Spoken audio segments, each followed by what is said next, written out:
BK hebat.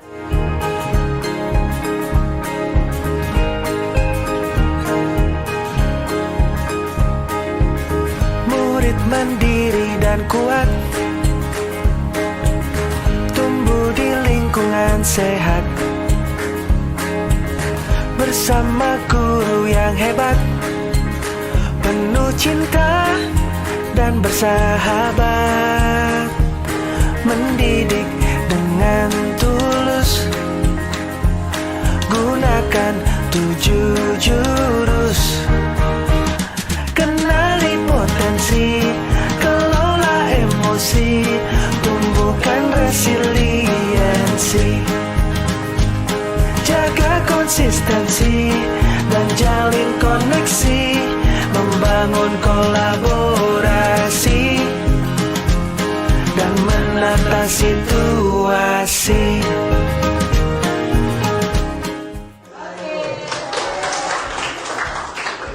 Dari senam tadi yang sudah kita lakukan, nah coba apa saja 7 jurus BK hebat. Yang pertama, kenali potensi. Yang kedua, jaga emosi. Yang ketiga, Ibu akan membahas tentang jurus yang ketiga, yaitu tumbuhkan resiliensi. Nah, siapa yang sudah pernah mendengar kata resiliensi? Ya, apa Ahmad? Bangkit lagi. Ya, benar. Haikal. Ketahanan diri. Wah, hebat ya, cepat. Tumbuhkan resiliensi. Nah, ada bagian dari kita pernah apa? Berlaga. Langsung dikerjakan. Tapi jangan dikerjakan semua. Yang nomor 1 dulu. Silakan kalian tuliskan pengalaman dari kegagalan apa yang pernah terjadi pada diri kalian. Coba kalian refleksikan perasaan yang kalian rasakan saat itu.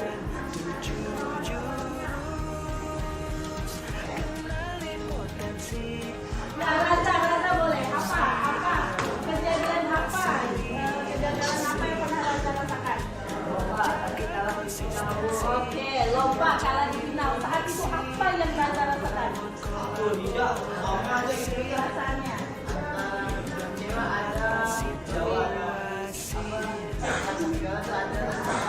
Oke, saat itu tindakan saat itu apa yang Raza lakukan? Tepuk tangan untuk Raza. Dia mau berbagi pengalaman? Dari Q apa? Pengalaman apa yang pernah Dalam perlombaan Bu, ya. Apa yang dirasakan saat itu?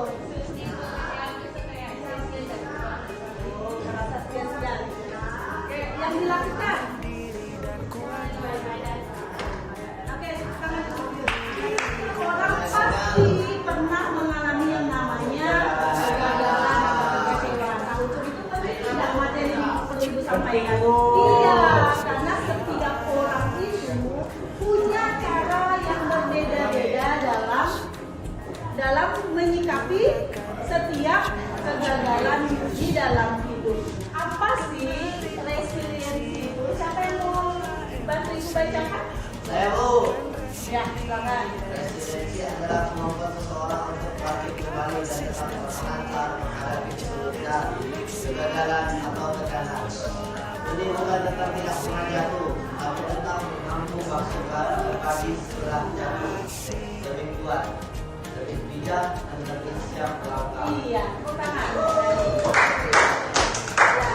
Dari definisi ini sudah bisa kalian bayangkan tuh bahwa ketika kita mengalami kegagalan apa yang harus kita lakukan? Bangkit lagi. Ya, oke. Lagi ya. Nah, dalam konteks remaja dan dunia karir,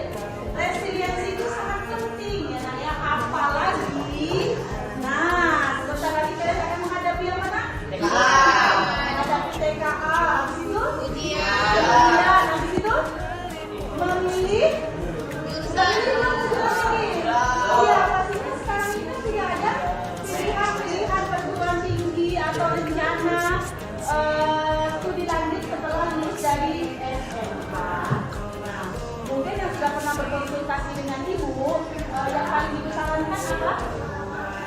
Membuat pilihan alternatif.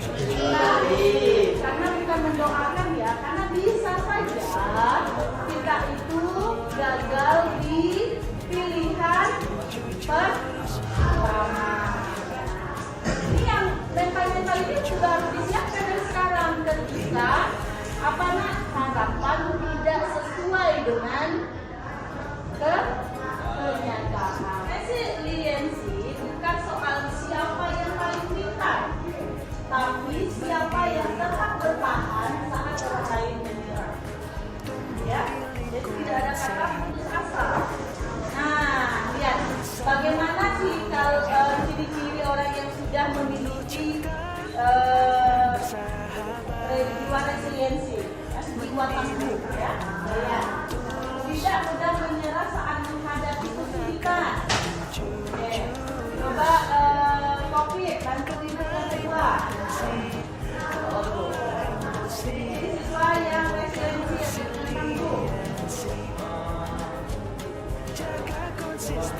Mau mencoba lagi? Lanjut yang alfa, yang ketiga. Yang ketiga.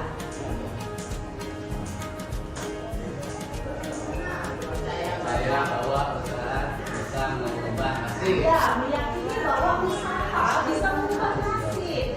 Yang keempat, Karin. Ya, tenang dalam situasi tertekan. Yang kelima, siapa mau baca ini kelima? Ya, Raza.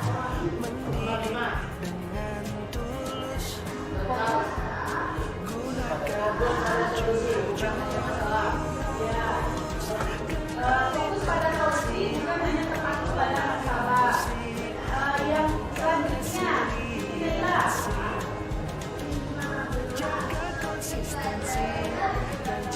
Oke, ambil pelajaran. Jadi setiap kegagalan ini alami, kita selalu mengambil hikmahnya. Apa nih? Apa nih pelajaran yang bisa saya ambil supaya kita bangkit? Ya. Oke, yang terakhir, lihat.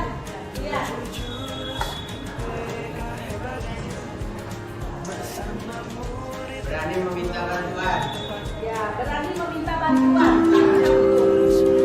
Kadang kita tidak bisa menyelesaikan masalah sendiri kan. Tetap kita perlu dukungan, support dari orang-orang terdekat untuk menguatkan, ya, saling menguatkan. Nah, ini penerapan resiliensi di kehidupan remaja, misalnya ketika gagal ujian, ketika ditolak saat ikut lomba cita-cita dari dokter desainer, misalnya nggak lulus jadi dokter yang menjadi keinginannya, tapi dia cepat bangkit menggali lagi potensinya apa yang bisa saya tekuni selain menjadi seorang dokter. Oke, dibandingkan dengan saudara yang lebih pintar, siapa yang membandingkan? Nah, ada ya. Oke, orang tua tidak mau bayar sekolah, jadi tidak bisa masuk ke fakultas impian.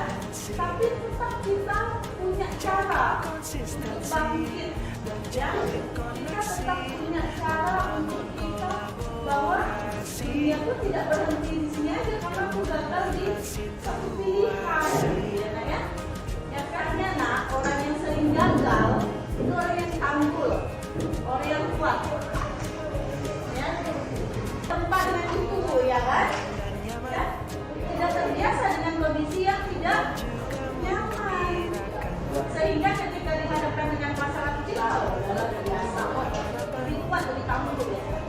Nah, itu biasa orang ini jangan pernah dihadapkan dengan masalah yang lebih besar untuk mendewasakan dirinya, ya. Tulis jurnal resiliensi.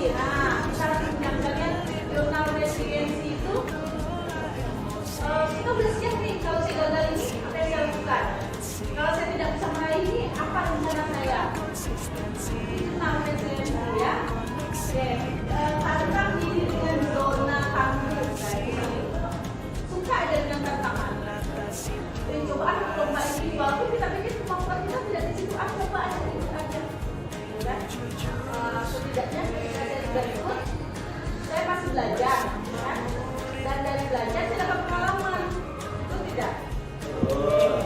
Nah, itu cara melatihnya agar kita bisa membuat race itu saja untuk memikirkan itu.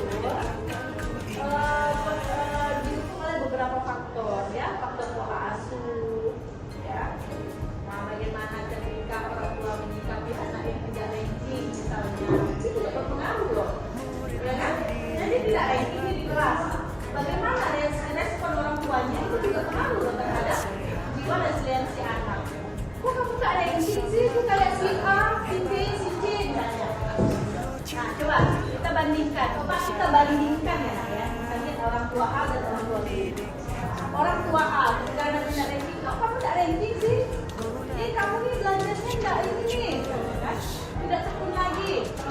Pokoknya mama nggak mau tahu. Semester depan kamu harus masuk 3 besar, misalnya. Tapi orang tua yang kedua, misalnya ya, ini orang tua yang kedua ya. Oke, nggak apa-apa. Kamu belum berhasil ranking, tapi kamu sudah menunjukkan usaha yang baik dan progres yang diperlukan, kan? Nah, mungkin kamu sedang berproses. Kalau kamu nanti lebih giat lagi di semester depan, bisa jadi kamu akan meraih ranking. Nah, mau yang pola asuh yang mana? Yang kiri gua dan kanan ibu. Karena itu membentuk kalian juga, membentuk pola pikir kalian pada akhirnya, kan? Bisa dipahami? Sekolah yang mendukung ekspresi diri, memberikan kesempatan belajar dari kegagalan dan kemudian bimbingan akan menentukan resiliensi. Misalnya ada lomba, sekolah selalu mensupport, tidak menyalahkan. Tidak apa-apa kita gagal di lomba ini, tapi kita bisa berhasil di lomba-lomba yang lain. Nah, pengalaman masa kecil termasuk tadi ya, kesehatan mental. Nah, bagaimana kita sudah pernah belajar menjaga kesehatan mental, ya, itu juga diperlukan untuk menunjukkan resiliensi. Dan pergaulan di media sosial, jangan terlalu banyak scroll, melihat kehidupan orang yang sudah sukses, tapi kita tidak tahu bagaimana proses dia mendapat kesuksesan itu, kan? Mungkin dia bangun juga, tapi kita lihat itu yang indah-indahnya aja, iya kan? Yang indahnya aja yang kita lihat. Kita tidak tahu bagaimana dia berproses, dia jatuh bangun, dia gagal, sampai pada akhirnya dia menemukan titik dia yang sekarang yang sudah bahagia, flexing misalnya ya. Nah, itu juga mempengaruhi kita loh, mempengaruhi kita untuk instan. Loh, yang lain bisa sukses, kok kakak saya tidak. Akhirnya ketika kita tidak mampu mengikuti itu, kitanya depresi, kan? Kitanya kesal, menyalahkan diri sendiri. Terpahami? Jadi lihat aja ya, pergaulan toksik atau media sosial yang hanya menampilkan kesuksesan orang lain bisa membuat remaja merasa gagal. Jadi kita sering scroll yang kurang bermanfaat, ya. Ayo, yang hebat bahasa Inggris, siapa yang bisa mengalihkan? Itu tidak selalu gampang. Tidak selalu gampang seperti lebih makan, tapi kita itu menjadi lebih kuat dan lebih bertahan. Ya, oke, bukan. Pada akhirnya itu tadi kan bahwa setiap individu pasti kita punya tantangan, ya, pasti punya tantangan. Tapi bagaimana kita bisa bertumbuh, kita bisa membangun kekuatan, ketahanan di dalam diri kita menghadapi setiap kegagalan yang mungkin akan datang. Oke, silahkan kalian aplikasikan apa yang sudah materi yang sudah diberikan tadi ke dalam soal selanjutnya. Nah, dari kegagalan yang sudah kalian rasakan, dari resepsi perasaan yang sudah kalian ungkapkan, apa rencana kalian selanjutnya? Ya, dijawab di persoalan nomor 3, 4, 5, dan 6. Rencana jurnal resiliensi ketika kalian menghadapi kegagalan. Nah, siap-siap nih yang mau TBK, yang mau SMK,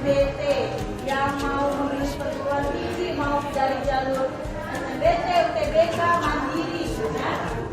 Ya, persiapkan. Tanamkan resiliensi di dalam